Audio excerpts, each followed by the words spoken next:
Hello everyone. তো আজ তোমাদের দেখাবো এবং বলবো যে বর্ষার সিজনে তোমরা তোমাদের ছাদ বাগানে কি কি ফুলের গাছ রাখতে পারো।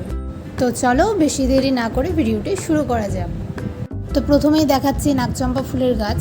গরম থেকে ফোটা এদের স্টার্ট হয় আর বর্ষাতে এটা প্রচুর পরিমাণে ফোটে।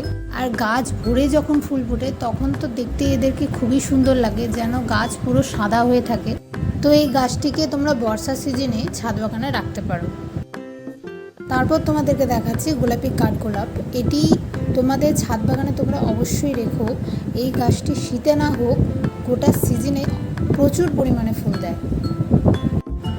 তারপর দেখাচ্ছি রেন লিলি। এই ফুলটিকে ছোটোবেলায় আমি ঘাস ফুল বলে ডাকতাম, তখন তো আর এর নাম জানতাম না।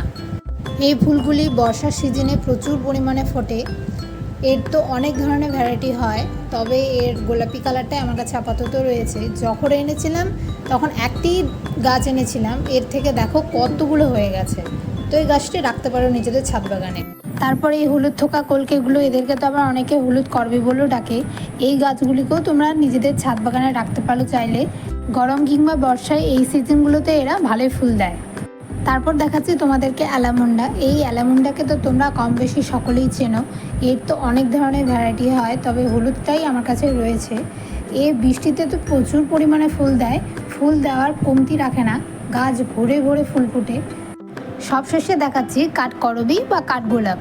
বেশি বৃষ্টি এরা সহ্য করতে না পারলেও এই সিজনেই এরা প্রচুর পরিমাণে ফুল দেয়। তো ঠিক আছে বন্ধুরা, আজ তাহলে আসি।